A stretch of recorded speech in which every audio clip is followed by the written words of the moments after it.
sont à un bon prix, je pense, maintenant. Bonne journée. Soyez prudents. Hein? Oui. Les automobiles sont arrivés. Faites attention à traverser la rue.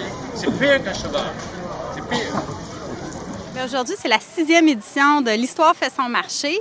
En fait, en collaboration avec, évidemment, Destination Sherbrooke, le marché public et les marchands, les producteurs qui sont au marché de la gare, on met en valeur l'ambiance conviviale des marchés publics.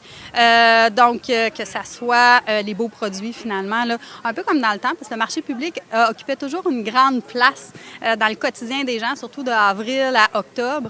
Alors, c'est un peu ça qu'on veut remettre en valeur.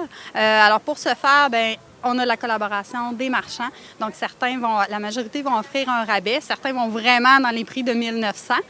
Pour d'autres, sont moins substantiels, mais c'est quand même intéressant. Puis l'objectif premier, c'est que oui, la Société d'histoire, bien, on veut parler de ce que c'était de cette importance, du lieu historique aussi. Le marché public n'était pas ici dans le temps, mais la gare était très importante. Donc, c'est d'aller là où l'histoire s'est passée. En fait, je cherche ma gare, parce qu'on est au marché de la gare, mais ça, c'est pas la gare que j'ai connue, moi.